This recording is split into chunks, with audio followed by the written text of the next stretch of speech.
વિદ્યાર્થી મિત્રો, આપણે 11 પાઠ શીખ્યા ને સચ્ચા બાલક. આજે આપણે એનો શબ્દાર્થ, મુહાવરે, અભ્યાસ અને સ્વાધ્યાયની વાત કરીશું. 76મા પાના પર હિન્દીનું પુસ્તક તમે ખોલો. સૌથી પહેલાં શબ્દાર્થ છે કાફિલા. કાફિલા એટલે યાત્રીઓ કા સમૂહ. અશરફિયા એનો અર્થ થાય સોને કે સિક્કે. વાપસ કરના, લૌટાના, પાછો આપીએ ને લૌટાના. સદરી એટલે કે જાકીટ કહેવાય. સરદાર એટલે નેતા. अस्तर, अस्तर એટલે સિલે કપડે કે ભીતર કી તરહ. ભીતર એટલે અંદરનું બાજુ જે અલગથી કપડું મૂક્યું હોય ને વધારાનું બીજું એ. સમાધિ એટલે મકબરા, મજાર એમ પણ કહી શકાય. મા એટલે જનની અને માતા. સદૈવ હંમેશા અથવા તો સર્વદા. નેક એટલે ઈમાનદાર. ઈશ્વર એટલે ભગવાન અને પ્રભુ, એ બે અર્થ થાય છે. તો આ રીતે શબ્દાર્થ છે એ તમારે સરસ મજાના અક્ષરથી લખવાના છે. હવે મુહાવરે. नेक रास्ते पर चलना એટલે સહી રાસ્તે પર ચલના એનો અર્થ એવો થાય. કડક કર બોલના એટલે કઠોરતા સે બોલના. આ રીતે મુહાવરા બે છે એ પણ લખવાના. અભ્યાસ. સૌથી પહેલો પ્રશ્ન છે એસા ક્યો કહા એટલે કે એવું શું કામ કહ્યું એમ. તો સૌથી પહેલો સવાલ એમ છે કે સરદાર કે પૂછને પર લડકે ને કહા મેરે પાસ 40 अशरफिया है. तो એનો જવાબ, लड़के ने उसकी माँ ने कहा था कि बेटा सदैव सच बोलना, झूठ बोलना पाप है. लड़के ने उसकी माँ की सीख मान ली. वह अपनी माँ के साथ गद्दारी करना नहीं चाहता था. इसलिए सरदार के पूछने पर लड़के ने साफ साफ बता दिया मेरे पास 40 अशरफिया है. ऐसा क्यों कहा? तो इसलिए कहा कि उसकी माँ ने कहा था ने, इसलिए उसने सच बता दिया. बीजो प्रश्न, सरदार ने डाकुओं से कहा लूटा हुआ सामान वापस कर दो. तो इनो जवाब, लड़के ने अपनी माँ की सीख को अनुसार साफ साफ बता दिया कि उसके पास 40 अशरफिया है. लड़के की ईमानदारी देखकर सरदार प्रभावित हुआ और लूटमार से उसे नफरत हो गई. इसलिए सरदार ने कहा कि लूटा हुआ सामान वापस कर दो. तो इस तरह जवाब लिखना है. બીજો સવાલ છે પઢીએ ઓર લીખીએ એટલે કે વાંચવાનું ને લખવાનું સરસ મજાના અક્ષરથી. તો એમાં 5 વાક્યો આપ્યા છે. સૌથી પહેલું વાક્ય છે લડકા કહા મેરે પાસ 40 अशरफिया है. તો એ તમારે જોઈને વાક્ય લખવાનું છે. બીજું, આસમાન મેં ઘનઘોર બાદલ છાએ હૈ. ત્રીજું વાક્ય, माँ ने कहा था बेटा सदैव सच बोलना. चौथું વાક્ય, हमेशा सत्य की ही जीत होती है. ने 5મું, हॉकी हमारा राष्ट्रीय खेल है. तो आ 5 वाक्यों सरस मजाना अक्षरथी तमारे लखवाना छे. त्रीजो प्रश्न है आप अब्दुल कादिर की जगह होते तो क्या करते. तो एनो जवाब तमे तमारी रीते पण लखी शको. पण अहींया आपणे कहेशो के भाई सच बोलनार, आप अब्दुल कादिर की जगह होते तो क्या करते, એટલે કે તમે અબ્દુલ કાદિરની જગ્યાએ હો તો શું કરત. तो हम सच बोलकर अशरफिया डाकुओं को दे देता और डाकुओं को सच बोलना कि आप भी सच बोलो, हम भी सच बोलते तो आप भी सच बोलो और भगवान के बताए हुए नेक रास्ते पर चलो और इस प्रकार की बेईमानी नहीं करनी चाहिए. तो हम इस तरह कर सकते हैं. अथवा तो सच्चाई, बेईमानी की कमानी नहीं खानी चाहिए, सच्चाई के रास्ते पर चलकर ही कमाई खाते रहना चाहिए. इस तरह हम उसका उत्तर लिखेंगे. चौथो सवाल, पढ़िए और समझिए. तो आमां शुं छे, विरोधी शब्दों छे. साथ छे बराबर, माँ, तो एनी सामे शुं लखशो, बाप. लखेલું છે ને એ તમારે ખાલી સરસ મજાના અક્ષરથી લખવાનું જ છે. બડા તો છોટા, સચ तो झूठ, नेक तो बेईमान, प्रसिद्ध तो अप्रसिद्ध, आज तो कल, पास तो दूर. तो आ रीते तमारे लखवानुं छे.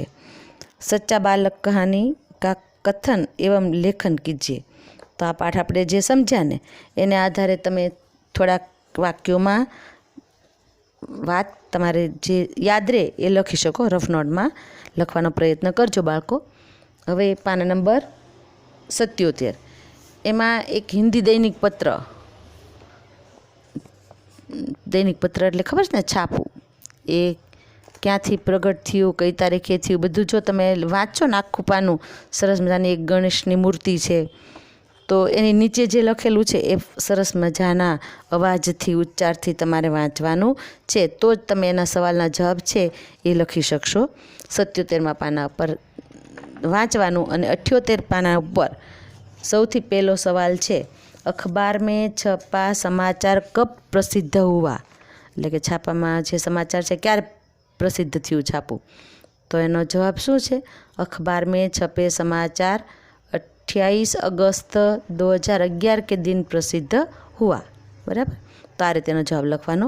बीजू, समाचार की हेडलाइन पढ़िए, तो एमां वांचवानुं ज छे. समाचार की हेडलाइन पढ़िए तो वडोदरा में पहली बार गणेश जी की मिट्टी की प्रतिमा स्थापित. तो ए मोटा अक्षर जे छे ए हेडलाइन कहेवाय. तो ए 77मा पाना पर जे लखेलुं छे ए तमारे वांची लेवानुं. प्रश्न 3, समाचार किसके बारे में है? तो समाचार वडोदरा में गणेशोत्सव के तैयारी में होने वाली गणेश जी की 22 फुट ऊंची और 800 किलो वजन की मिट्टी की प्रतिमा के बारे में है. यानी कि गणेश की मूर्ति बनानी है ना, उसके बारे में है समाचार. चौथो सवाल, समाचार पत्र के संदर्भ में कोई 4 प्रश्न बनाकर उत्तर लिखिए. तो तमारे फकरो वाँचशो ने तो तमने खबर पड़शे 77मा पाना पर, एमांथी तमे बनावी शको छो, अने नहीं करो तो पण चालशे. 5मो प्रश्न, निम्नलिखित शब्दों के समानार्थी शब्द ढूंढिए. तो एमां नीचे जो 6 शब्द आप्या छे. सौथी पहेलुं छे नगर, तो एनो समानार्थी शब्द शुं थाय? शहर. बड़ी, बड़ी एटले मोटी कही ने, बड़ी, तो एनुं समानार्थी विशालकाय. गणपति, गणपति एटले गणेश, अने खास तो विशेष. अतिथि तो मेहमान, अने मूर्ति तो प्रतिमा. तो आ रीते समानार्थी शब्द तमारे लखवाना छे. हवे आवे छे स्वाध्याय. स्वाध्यायमां 8 प्रश्नों छे. बराबर. प्रश्नों के उत्तर दीजिए. ए बधा 1-2 वाक्यमां ज छे, नाना छे, पण आपणे सरस मजाना अक्षरथी लखवाना छे, याद राखवाना छे. बराबर. पहेलो सवाल छे, काफिला कहाँ जा रहा था? तो एनो जवाब शुं आवशे? काफिला बगदाद जा रहा था. बीजो प्रश्न, बालक की उम्र कितनी थी? तो बालक की उम्र 9 साल की थी. तीजो सवाल, लड़के के पास कितनी अशरफिया थी? लड़के के पास 40 अशरफिया थी. एनो जवाब छे. चौथो, लड़के ने अशरफिया कहाँ रखी थी? तो एनो जवाब, लड़के ने अशरफिया अपनी सदरी के अस्तर में रखी थी. 5मो, लड़के की माँ ने उसे क्या सीख दी थी? लड़के की माँ ने उसे हमेशा सच बोलने की सीख दी थी. 6ठो सवाल, डाकुओं ने लड़के से क्या सीखा? डाकुओं ने लड़के से ईमानदारी सीखी. उन्होंने सोचा कि इतना छोटा लड़का अपनी माँ की सीख मानकर चलता है, जीता है, और हम तो बड़े हैं, हम अपने भगवान के बताए नेक रास्ते पर नहीं चलते. तो उस दिन से उन्हें लूटमार करना छोड़ दिया और नेक रास्ते पर चलने की प्रतिज्ञा ली. बराबर. सच बोलने वाला डाकुओं ने लड़के से क्या सीख दी? तो सच बोलने वाला बालक अब्दुल कादिर नहीं, सच बोलने वाला. 6ठो सवाल, डाकुओं ने लड़के से क्या सीख दी? तो मैं सीख लिया ना. सच बोलने वाला बालक कौन था? 7वां प्रश्न, सच बोलने वाला बालक अब्दुल कादिर था. 8मो सवाल, अब्दुल कादिर की समाधि कहाँ है? अब्दुल कादिर की समाधि बगदाद में है. तो इस तरह 8 प्रश्नों का उत्तर आप लिख लीजिए. अब सही जोड़े मिलाइए और वाक्य प्रयोग कीजिए. तो पेलू छे कड़क कर बोलना.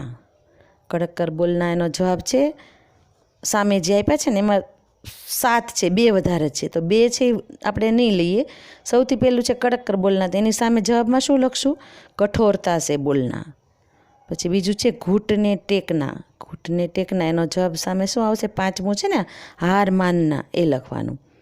नेक रास्ते पर चलना. त्रीजुं, તેની સામે પહેલું છે સહી રાસ્તે પર ચલના અને આંખો કા તારા ચોથું. તો એનો જવાબ છઠ્ઠો છે, જો બહુત પ્યારા. અને પાંચમું છે છેલ્લું કાન ફૂંકના, તો કાન મેં કહના. તો આ રીતે વાક્ય પ્રયોગ કરવાનો છે. કડક કર બોલના તેની સામે લખવાનું કે કઠોરતા સે બોલના, બરાબર. તો એ રીતે સવાલ અને જવાબ બે સામે આપેલું જ છે. આપણે એમાંથી નિર્વાહ કરના અને ખુશ હોના બે વધારે છે એ નહીં કરવાના, બીજું ને ત્રીજું, બરાબર. બાકી 1, 5, 1, 4, 5, 6 અને 7 એમાંથી આપણે જવાબ મળી જાય છે 5ના. તો આ રીતે આપણે 78માં પાનાનું કામ પૂરું થાય છે. તમારે પાકી નોટમાં સરસ મજાના અક્ષરથી શબ્દાર્થ, મુહાવરા, અભ્યાસ અને સ્વાધ્યાય એ બધું સરસ મજાના અક્ષરથી લખવાનું છે અને યાદ રાખવાનું છે. તો અહીંયા આપણો પાઠ છે 11મો એ પૂરો થાય છે. આવજો બાળકો.